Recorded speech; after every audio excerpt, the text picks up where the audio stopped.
জয় যিশু।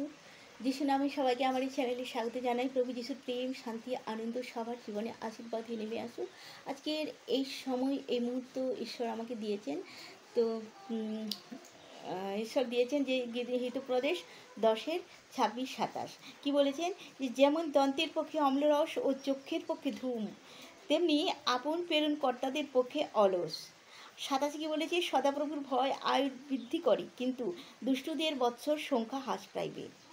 তাহলে 26-এ কী বলা হয়েছে, যে যেমন তোমার কোনো অলস ব্যক্তিকে তোমার জন্য কোনো কাজ করতে পাঠিও না। যেমন দাঁতের জন্য অম্লরস ও চোখের জন্য যেমন ধোঁয়া যেমন তিক্তকর, অশান্তিকর, তেমনি তেমনি অলস ব্যক্তিও তোমার জন্য অশান্তিকর হবে। এবং সদাপ্রভুর ভয় আয়ু বৃদ্ধি করে। সদাপ্রভুকে যারা সম্মান করে, ভয় করে, বিশ্বাস করে, তাদের আয়ু বৃদ্ধি পাবে এবং দুষ্টুদের বৎসর সংখ্যা হ্রাস পাইবে। যারা দুষ্টু তাদের জীবনের পরমায়ু অনেক কমে যাবে। আমিন আমিন। জয় যিশু। ভালো থাকবেন, সুস্থ থাকবেন।